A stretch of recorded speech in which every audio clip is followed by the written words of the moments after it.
नमस्कार, आप देख रहे हैं मतंग न्यूज। तो आइए इस खास प्रोग्राम में आपकी खास मुलाकात के साथ आपको गांव शहर से लेकर हर क्षेत्र की समस्याओं, वहां के विकास कार्यों को लेकर रखते हैं अपडेट। तो चलिए आज हम आपको रूबरू कराएंगे एक खास खबर से।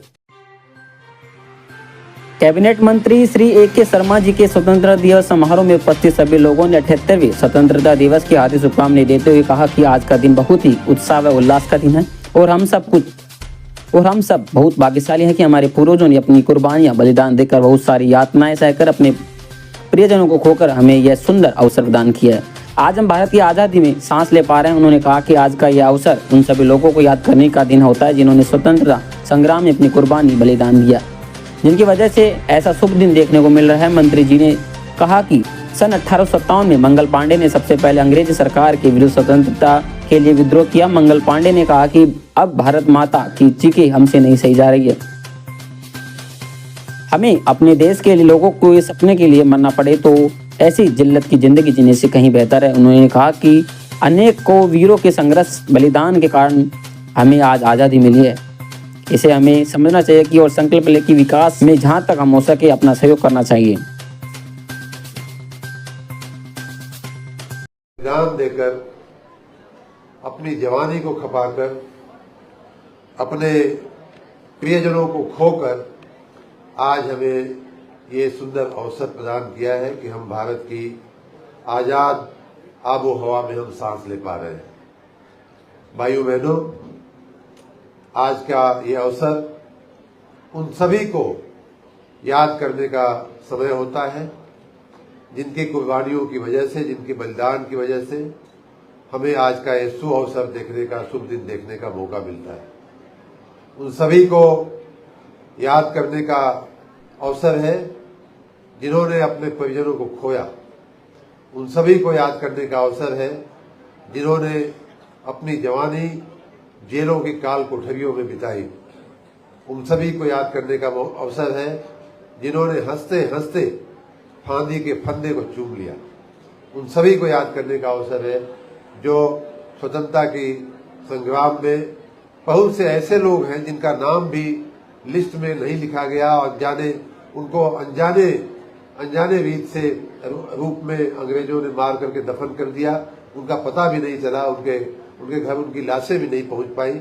ऐसे भी तमाम लोगों को, उन सभी लोगों को याद करने का अवसर है जिनकी वजह से हम और आप जो है आज ये स्वतंत्रता का शुभ दिन देख पा रहे हैं।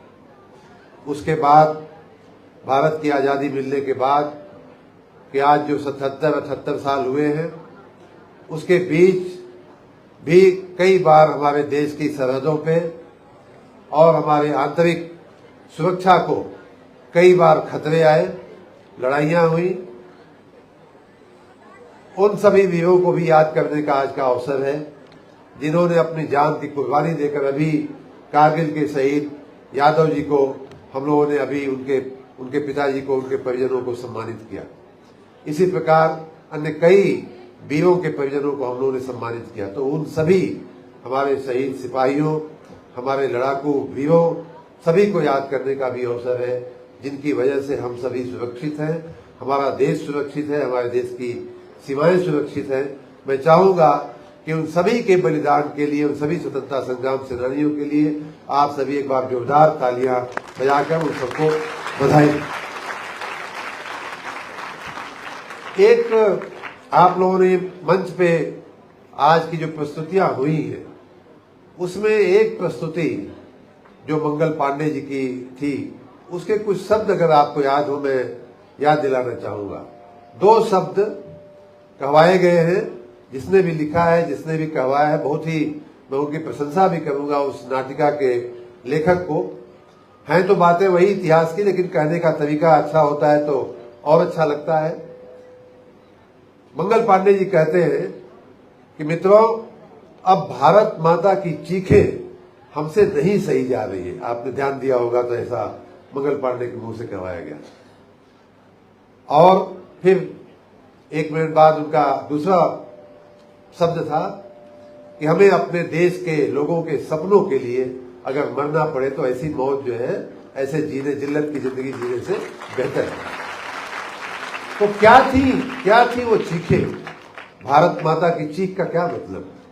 देखिए, उस समय अंग्रेजों का दमन इतना प्रचंड था, इतने दमनकारी वो हुकूमत थी कि हमारे किसानों को कहीं नील की खेती होती थी, उनके ऊपर अत्याचार, कि उनके ऊपर ये टैक्स, वो टैक्स, वो टैक्स। मैं तो गुजरात से मैं नौकरी किया हूं, तो मैं कई बार सोचता था कि नमक सत्याग्रह क्या होता है।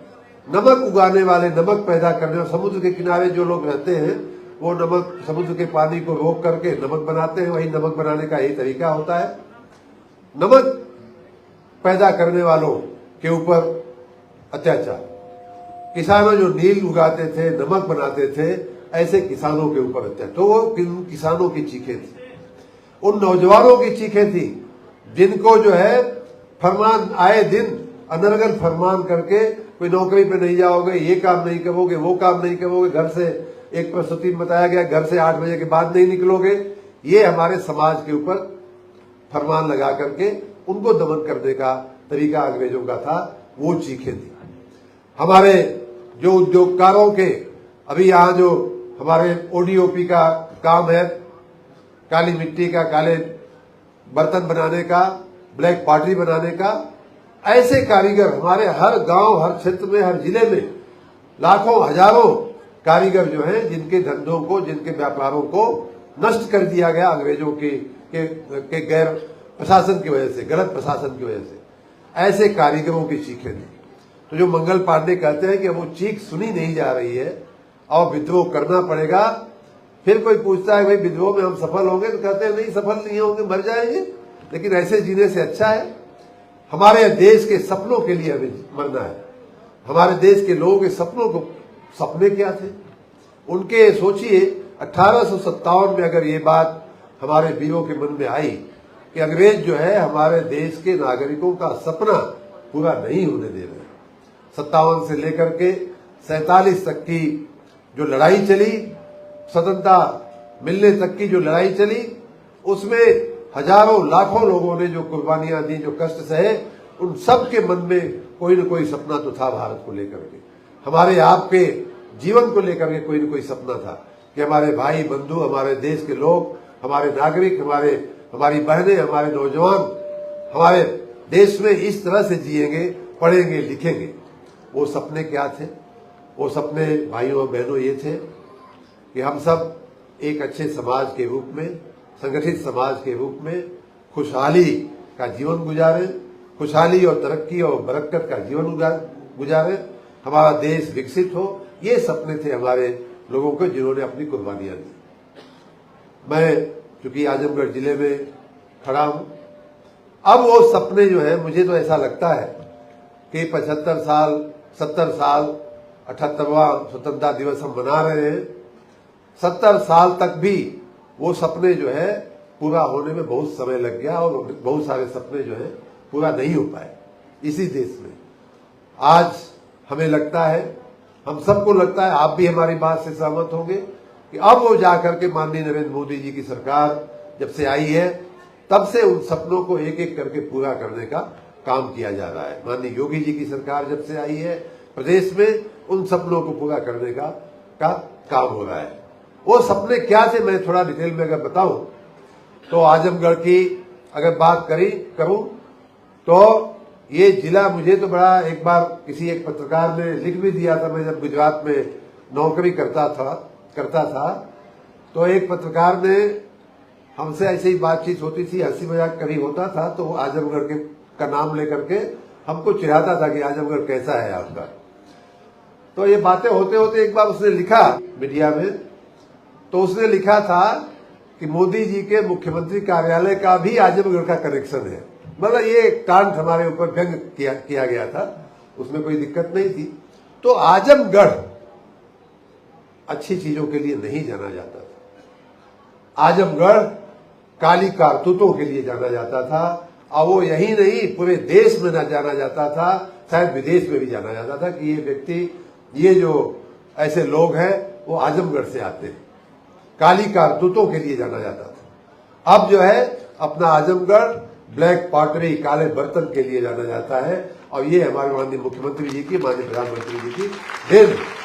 तो उसको जो है वो काला हमारा जो ब्लैक पार्टी का जो उद्योग है वो देश में नहीं पूरे अंतर्राष्ट्रीय उसको ख्याति दिलाने में ओडीओपी का जो कार्यक्रम लेकर के माननीय मुख्यमंत्री जी आए, उसके चलते उसको अंतर्राष्ट्रीय ख्याति मिली। जो जिला राष्ट्र विरोधी ताकतों के लिए, ऐसे ही जिनकी मैं बात कर रहा था, ऐसे राष्ट्र विरोधी ताकतों के लिए जाना जाता था, वही जिला आज ओडीओपी के प्रसाद से माननीय मुख्यमंत्री जी, प्रधानमंत्री जी की कृपा से आज वही रेशमी साड़ी के लिए जाना जाता है। जो रेशमी साड़ी हमारा बहुत ही पुराना उद्योग हुआ करता था, वो ओडीओपी के चलते आज हमारी रेशमी साड़ी, जिसको सामान्य रूप से बनारसी साड़ी भी बोलते हैं, हमारा मुबारकपुर हो, चाहे सगरी हो, चाहे अन्य हमारे जो क्षेत्र है वहां बनाने का काम इस पूरे क्षेत्र में होता है। और अब वो रेशमी साड़ी जो है बहुत ही प्रख्यात हुई है, अब जाकर के उसका खिलना, उसका निखरना शुरू हुआ है। ये हमारे सपने थे कि हमारे कारीगरों को सम्मान, हमारे किसानों को सम्मान निधि के रूप में जो माननीय प्रधानमंत्री जी सम्मान करते हैं, उसके लिए अब हमारा देश, हमारे देश की व्यवस्था, हमारे देश का शासन और प्रशासन जो है जाना जाता है। इसी जिले में लाखों लोग मकान के बिना रहते थे। लगभग मेरे पास आंकड़े हैं, लगभग जो है 1.25 लाख ऐसे परिवारों को जिनके सिर पे छत नहीं थी, उनको प्रधानमंत्री और मुख्यमंत्री आवास ग्रामीण क्षेत्र में दिया गया है। और लगभग 20-25 हजार जो है आवास शहरी नगरीय क्षेत्रों में भी, लगभग 1.5 लाख ऐसे लोगों को जिनके सर पर छत नहीं थी, आजादी के पहले से लेकर अभी तक छत नहीं थी, ऐसे लोगों के सपने को साकार करने का काम माननीय मोदी जी और माननीय योगी जी ने किया है। और यही वो सपने थे जिनके लिए मंगल पांडे जो है शहीद हुए थे, जो कह रहे थे कि हम अपने देश के लोगों का सपना साकार करना चाहते हैं। मित्रों, इसी जिले की मैं और थोड़ी बात करूं तो यहाँ जो हमारे महिला वर्ग है, हमारी बच्चियां भी बैठी हुई हैं और महिलाएं भी बैठी हुई हैं, मातृशक्ति बैठी हुई है। उनकी आवश्यकता, 3 प्रमुख आवश्यकताएं जो हर परिवार की आवश्यकता मानी जाती है। हर परिवार में और खास करके मध्यम वर्गीय गरीब परिवार में हर रोज इस बात की चिंता रहती थी कि सुबह खाना बन गया तो शाम को क्या बनेगा, शाम को खाना बन गया तो सुबह किस चीज का क्या पका करके हम अपने परिवार का पेट पालेंगे, बच्चों को क्या हम खिलाएंगे। ये जो चिंता थी, ये अंग्रेज थे तब भी थी और अंग्रेजी शासन के जाने के बाद भी 65-70 साल तक कई ऐसे इलाके थे जहां भूखमरी के केसेस होते थे। परिवारों में गरीब लोगों को खाने की चिंता रहा करती थी। ऐसे इस जिले की बात करूं, पूरे देश की बात करूं तो लगभग 80 करोड़ लोगों को जो है मकान राशन मुफ्त में दिया जा रहा है। इस जिले में भी 7-8 लाख लोगों को मुफ्त राशन की व्यवस्था हमारे जिला प्रशासन ने और माननीय मुख्यमंत्री जी के और प्रधानमंत्री जी के आशीर्वाद से हुई। उसी प्रकार उज्ज्वला गैस हमारे, मुझे याद है हम लोग जब छोटे थे, यही हम बगल के ही जिले के रहने वाले हैं, मऊ हमारा जिला है। कभी आजम, जब हम पैदा हुए जब छोटे थे तो आजमगढ़ ही हमारा भी जिला हुआ करता था। मैंने देखा है कि उन दिनों घर में खाना कैसे बनता था, तो गाय के गोबर से, भैंस के गोबर से जो गोईठा बनाया जाता था, उपला बोलते हैं, गोईठा बोलते हैं, उससे बनता था। गन्ने को पीस कर पेर करके जो खोइया निकलती थी उससे बनता था। ऐसे ही बनता था ना, माताएं बताएंगी, यहाँ बैठे जो बहन जी लोग बताएंगे, उससे बनता था। कोई बड़ा अगर होनहार निकला तो थोड़ा बहुत जाके अपना पेड़ पे कुहाड़ी चला के थोड़ा लकड़ी वकड़ी काट लाता था तो उससे बनता था।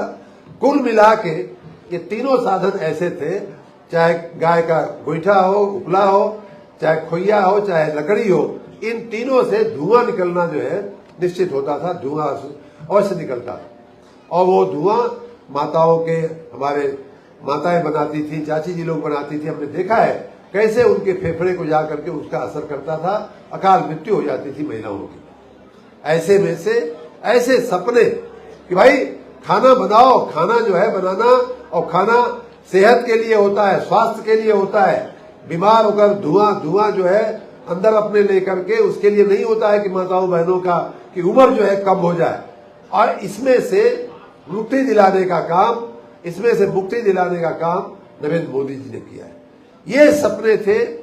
शौचालय माताओं बहनों की एक तो भाई लोग तो फिर भी अपना कहीं निपट लेते हैं, लेकिन माताएं, मैंने ये भी दृश्य देखा हुआ है कि पूरा पूरा दिन महिलाएं जो हैं शाम होने का इंतजार करती थी। जब शाम होता था तब जाकर के वो बाहर निकलती थी, वो अपने पेट की गंदगी जो है बाहर कर पाती थी। ऐसी ये सब ऐतिहासिक समस्याएं थी, 100-100 साल की समस्याएं, ऐसे जो सपने थे हमारे समाज के, हमारे देश के, वो पूरे करने के लिए हमारे स्वतंत्रता के वीरों ने, स्वतंत्रता सेनानियों ने अपने प्राणों की आहुतियां दी थी। और वो सपने हम सब भाग्यशाली हैं कि माननीय मोदी जी और माननीय योगी जी के सुशासन में वो सपने आज जो स्वतंत्रता सेनानियों ने देखे थे, वो सपने आज हमारे पूरे हो रहे हैं। सुशासन ऐसा दौर भारत ने देखा है, हमारे इस जिले ने भी देखा है, हमारे इस क्षेत्र ने भी देखा है, इस मंडल ने भी देखा है। मंडला आयुक्त जी बैठे हुए, इसलिए मैं बात कह रहा हूं। पूरे मंडल की अगर मैं बात करूं तो हर जगह, हर मंडल में, हर तहसील में कोई न कोई एक माफिया होता था और वहां उसी की सरकार चलती थी। वहां उसी की सरकार, मऊ हो तो एक माफिया, गाजीपुर हो तो एक दूसरा माफिया, उसका भाई हो, भतीजा हो, चाचा हो, बलिया हो तो एक कोई और माफिया, आजमगढ़ हो तो अलग अलग माफिये। इनकी अपनी अपनी सरकारें थी। हमारी सरकार जो वैधानिक सरकार होती है, संवैधानिक सरकार होती है, उसका कोई मतलब नहीं होता। संविधान जो है, वास्तव में संविधान की अगर वास्तविक व्याख्या किसी से पूछी जाए तो नरेंद्र मोदी जी ने किया है कि भाई वही संविधान, वही कानून हर व्यक्ति पे लागू पड़ेगा, चाहे वो कभी का बाहुबली रहा हो, चाहे कभी का माफिया रहा हो। और वो सपने, यही सपना संविधान की बात भी कही, हमारा संविधान होगा। मंगल पांडे जी कहते हैं हमारा संविधान होगा जिसके तहत हमारे देश का शासन चलेगा। ये सपना था हमारे स्वतंत्रता के सेनानियों का और वो सपना जाकर के अब जाकर के पूरा हो रहा है। इस प्रकार भाइयों बहनों, आप सभी और हम सभी को बहुत ही कृतज्ञ होना चाहिए उन सभी लोगों के प्रति जिनके कुर्बानियों के चलते हमको आज का ये बेहतर जीवन, बेहतर हमें आबोहवा किया। बच्चों को जिन्होंने भी पढ़ाया, उनको सिखाया, उन सभी को मैं बधाई देता हूं, बच्चों को भी बधाई देता हूं। लेकिन अब का भारत, इसके बाद का भारत, इन बच्चों के सपनों वाला भारत के निर्माण का काम अब शुरू हो रहा है। देखिए, अभी तक मैं बताऊं आपको, और बड़े अनुभव, बड़े जिम्मेदारी के साथ ये बात कर रहा हूं। अभी तक जो काम हुआ है, चाहे माननीय मोदी जी ने किया है, चाहे माननीय योगी जी ने किया है, वो तो गड्ढे पाटने का काम हुआ है। जो विकास की खाई थी, जो डेवलपमेंट की डेफिसिट जिसको बोलते हैं, विकास की जो खाई थी उसको पूरा करने का। जब गाड़ी आप खरीद लेंगे, रोड पे चलाना हो, अगर रोड पे गड्ढा हो तो क्या होगा, गाड़ी रुक जाएगी। तो अभी तक जो काम हुआ है वो उस खाई को पाटने का काम हुआ है, जो आवश्यक था, बहुत ही आवश्यक था। उसके बिना हमारा विकास संभव नहीं है। वो विकास की खाई क्या थी? जिनके पास मकान नहीं है, मकान देना, जिनको राशन नहीं है, दो जून की रोटी नहीं मिल रही है, उनको रोटी की व्यवस्था करना, जिनके सिर पे छत नहीं है, छत देना, जिनके घरों में शौचालय नहीं है, शौचालय देना, सफाई नहीं है, सफाई की व्यवस्था करना। ये विकास की, ये तो न्यूनतम आवश्यकता थी, वही पूरी नहीं हो पा रही थी। उसको पूरा करने का एकदम से भगीरथ प्रयास हुआ है, हो रहा है, और बहुत जल्दी वो सब काम जो है पूरा हो जाएगा। लेकिन अभी इन बच्चों के भविष्य का भारत, इन बच्चों के सपनों का भारत, वो भारत जिसमें ये बच्चे सिर उठा के कह सके कि हम दुनिया के सबसे विकसित देश के नागरिक हैं। ये बच्चे जो है कह सके कि हम दुनिया के सबसे तेजी से विकास करने वाले देश के नागरिक हैं। वहां के बच्चे हैं। हम इस स्कूल से पढ़ाई करके आए हैं, ऐसे यूनिवर्सिटी से पढ़ाई करके आए हैं जिसका दुनिया में नाम है, जिसका दुनिया में फलाना नंबर पे, फलाना क्रम पे हमारा विद्यालय, हमारा विश्वविद्यालय आता है। ऐसे भारत का निर्माण करना है भाइयों बहनों। और उस भारत का जो नाम दिया है माननीय प्रधानमंत्री जी ने, कहा है कि हमें वो विकसित भारत बनाना है। अब इस, जैसा मैंने कहा, इस खाई को पाटते हुए, अपने विकास का जो परिधि है उसको चौड़ा करते हुए, बड़ा करते हुए, हर घर के, हर गली के विकास को करते हुए, हर मोहल्ले के विकास को करते हुए, हमें देश को विकसित बनाना है, एक ऐसा देश जिसमें हमारी संस्कृति भी सुरक्षित होगी, हमारा विरासत भी सुरक्षित होगी, हमारे देश के लोग भी सुरक्षित होंगे और हमारे देश के नौजवानों के सपने भी परिपूर्ण होंगे। हमें ये कहने में कोई गुरेज नहीं है कि कुछ पार्टियों के शासन के चलते हमारा देश अभी उन ऊंचाइयों तक नहीं पहुंच पाया है जिन ऊंचाइयों तक हम पहुंच सकते थे। इतना बड़ा देश, हम सभी में इतनी मानसिक और शारीरिक ताकत होने के बावजूद भी हम उन देशों से पीछे रह गए जो हमसे कद में और आकार में बहुत ही छोटे हैं। कई देश तो ऐसे हैं जो हमारे ही साथ स्वतंत्र हुए, हमारे ही साथ आजाद हुए, लेकिन हमारी अपेक्षा अर्थव्यवस्था के मामले में बहुत आगे निकल गए। कई देश ऐसे हैं जो आजादी के समय भी जिनकी अर्थव्यवस्था जो थी वो हमसे पीछे थी। प्रति व्यक्ति आय के मामले में कहें या अन्य मामलों में कहें, वो देश हमसे पीछे थे, लेकिन आजादी के बाद शासन व्यवस्था ठीक नहीं चली पटरी पे, इसके चलते वो हमसे बहुत आगे निकल गए। तो उन देशों की बराबरी करना, दुनिया के सबसे विकसित देशों की बराबरी करना, हमारा देश दुनिया के सभी विकसित देशों के श्रृंखला में आवे, उनकी कड़ी में आकर के खड़ा हो, ऐसे एक भारत का निर्माण करने का काम बीड़ा माननीय प्रधानमंत्री जी के नेतृत्व में सभी ने उठाया है, पूरे देश ने उठाया है, देश ने संकल्प लिया है।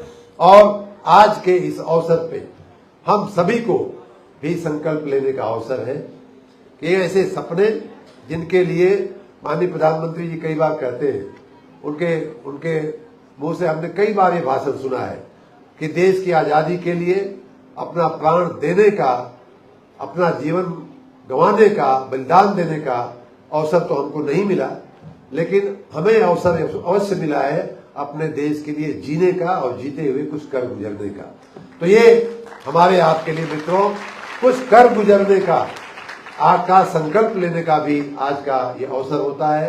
आज के इस पवित्र अवसर पे हम सभी इस बात का संकल्प लें कि हम समाज के जिस भी क्षेत्र में हम काम कर रहे हैं, मैं राजनेता हूँ उस क्षेत्र में, आप कोई शिक्षक है उस क्षेत्र में, कोई अधिकारी है उस क्षेत्र में, यहाँ नेतागण बैठे हुए हैं अपने अपने राजनीतिक क्षेत्र में, सभी लोग इस बात का संकल्प लेने का हम सभी के लिए ये अवसर है कि हम अपने देश को अपने ही जीवन में, अपने ही देखते देखते विकसित देश बना करके हम रुकेंगे। इतना तो हम कर ही सकते हैं।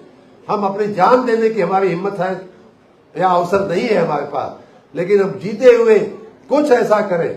हम अपने यहाँ बहुत, मुझे अच्छा लगा आज कि हमारे सफाई कर्मचारियों को जिला प्रशासन ने चिन्हित किया था उन्हें सम्मानित करने का। अगर कोई सफाई कर्मचारी है, अगर वो अपनी गली की सफाई अच्छे से करे, गांव का सफाई कर्मचारी है, अगर वो अपने स्कूल के आसपास, पंचायत घर के आसपास, अस्पताल के आसपास की सफाई अच्छे से करता है, तो यूं मान लीजिए कि वो देश को विकसित बनाने में बहुत बड़ा योगदान दे रहा है। क्योंकि अभी हम कुछ दिन पहले एक विद्यार्थियों के, क्योंकि आज भी विद्यार्थियों की अच्छी संख्या है, इसलिए मैं फिर से ये बात कहने का मेरा मन हो गया। हमारे देश के आप ही जैसे होनहार विद्यार्थी, होनहार नौजवान जा करके दुनिया के सबसे बड़ी कंपनियों में, जिनका पूरी दुनिया में डंका बोलता है, ऐसी बड़ी कंपनियों में हमारे लोग जो है जा करके वहां के सीईओ बने हैं, हमारे उन कंपनियों को चलाने का काम कर रहे हैं।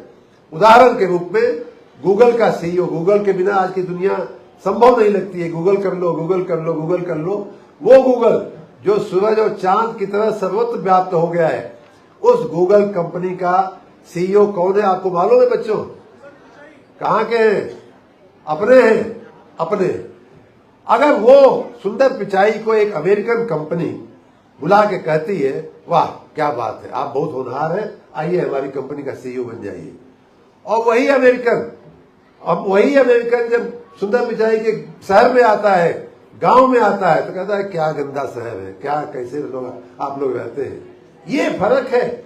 हम व्यक्तिगत रूप से कितने होनहार हैं, लेकिन हमारा जो सामाजिक चिंतन है, हमारी जो सोच है, इतना हम नहीं कर पाते कि अपने नगर को साफ रखें, अपने गांव को साफ रखें, अपने अस्पताल को साफ रखें, अपने स्कूल को साफ रखें, अपने कार्यालय को।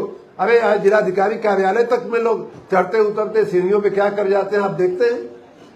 तो ये हमारी सोच को हम और कुछ न करें, इतना तो कर ही सकते हैं कि हम अपनी सोच बदल लें। देखते देखते भारत जो है उन वीरों के, स्वतंत्रता सेनानियों के सपनों का, माननीय मोदी जी के सपनों का, माननीय योगी जी के सपनों का उत्तर प्रदेश और भारत बना करके हम जनता के चरणों में रख देंगे।